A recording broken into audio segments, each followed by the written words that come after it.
សួស្តីហើយក៏សូមស្វាគមន៍មកវិលត្រឡប់មកកាន់វីដេអូរបស់ខ្ញុំថ្មីមួយទៀតបាទ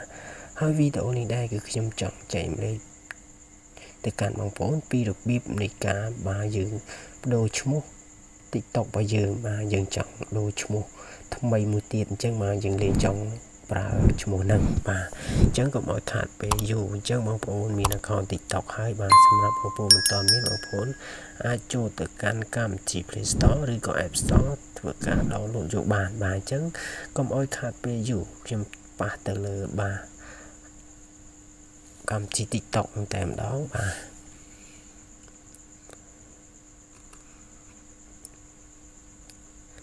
បាទអញ្ចឹងមកដល់កន្លែងនេះបាទអញ្ចឹងមកដល់កន្លែងនេះគឺខ្ញុំបិទសលេងទេបាទកុំឲ្យមានបញ្ហាបាទជាប់បាទ copyright បាទអញ្ចឹងមកដល់កន្លែងនេះបងប្អូនបាទវារៀង slow បាទអញ្ចឹងមកដល់កន្លែងនេះបងប្អូនអញ្ចឹងបងប្អូនកលេចមើលខាងក្រោមនេះមកបាទរៀង slow បងប្អូនបាទនេះបងប្អូនកលេចមើលកន្លែង profile នេះបងប្អូនហ្នឹងបងប្អូនខាងក្រោមហ្នឹងប៉ះទៅលើនឹងអញ្ចឹងមកបាទអញ្ចឹងវាមកដល់កន្លែងនេះហើយបងប្អូននេះកលេចមើលកន្លែងគេដាក់ថា edit profile នេះបងប្អូនប៉ះទៅលើនឹងអញ្ចឹងមកបាទអញ្ចឹងបន្តទៅនេះបងប្អូនមើលកន្លែង name នេះឈ្មោះរបស់យើងហ្នឹង username បាទនេះឈ្មោះហៅក្រៅទេបាទអញ្ចឹងបងប្អូនប៉ះលើនឹងមកបាទប៉ះលើកន្លែងឈ្មោះនឹងមកបាទ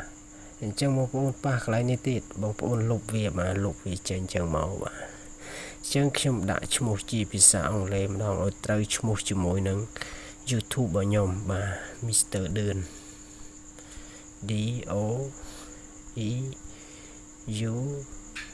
N បាទអញ្ចឹងនៅពេលដែលបងប្អូនបាទធ្វើការដូរឈ្មោះហើយទៅសេឈ្មោះឲ្យបានត្រឹមត្រូវទៅតាមចំណង់ចំណូលចិត្តរបស់បងប្អូនបាទយើងឆែកមើលចឹងមកបាទនេះថាយើងដាក់បានត្រឹមត្រូវនេះបងប្អូនចុចកន្លែង save នេះមកបាទប៉ះលើនឹងចឹងមក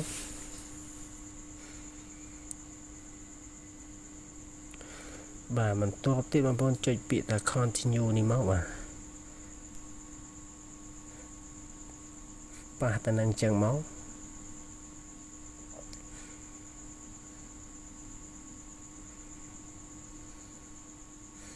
បាទនេះឈ្មោះបងប្អូននេះឈ្មោះរបស់ខ្ញុំហើយយើងចង់ដូរនេះកន្លែងយើង change photo របស់យើងបាទអញ្ចឹងខ្ញុំសូមដូរបាទកន្លែងនេះមកចូលកន្លែង top photo នេះមកបងប្អូននេះយើងមើលបាទចូល select from gallery ខាងកណ្ដាលហ្នឹងបងប្អូនចុចកណ្ដាលហ្នឹងមកបាទរងចាំបន្តិចបងប្អូនបាទខ្ញុំរករូបថតរបស់ខ្ញុំសិនបាទ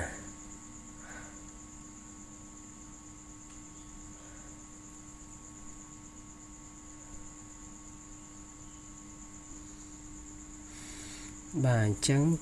នៅពេលដែលបងប្អូនបាទជ្រើសយករូបមួយហើយចាំបងប្អូនចុចកន្លែង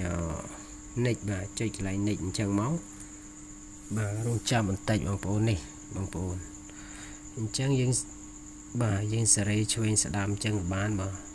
ដាក់អញ្ចឹងមកហើយចំពាក្យកណ្ដាលអញ្ចឹងក៏បានដែរបងប្អូនអញ្ចឹង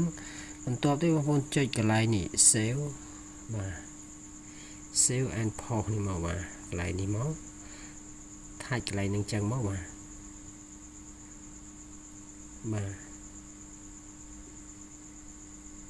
កន្លែងហ្នឹងបាទបងប្អូន save ចុច save អញ្ចឹងទៀតមកបាទអញ្ចឹងបើសិនជាប៉ុណ្ណឹងហើយអញ្ចឹងបងប្អូនចុចកន្លែង save post ហ្នឹងតែម្ដងបាទ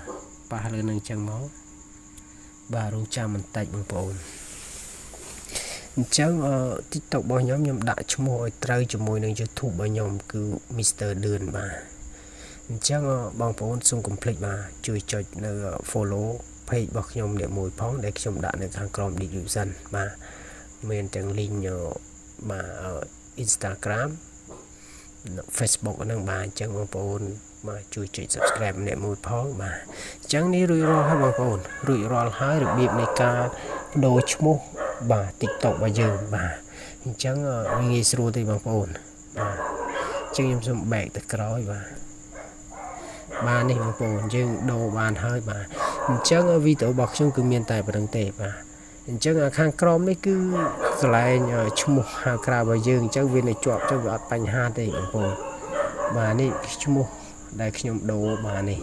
បាទអញ្ចឹងវីដេអូរបស់ខ្ញុំគឺមានតែប៉ុណ្្នឹងទេមុននឹងបងប្អូនចុចបិទសូមឲ្យបងប្អូនមកជួយចុច like subscribe និងដាក់រូបកណ្ដឹងមួយផងបាទនិងជួយចុច follow បាទ page របស់ខ្ញុំអ្នកមួយផងបាទដែលខ្ញុំដាក់នៅខាងក្រោម description បាទអញ្ចឹងវីដេអូរបស់ខ្ញុំគឺមានតែប៉ុណ្្នឹងទេបាទសូមអរគុណនិងគោរពលាបាទ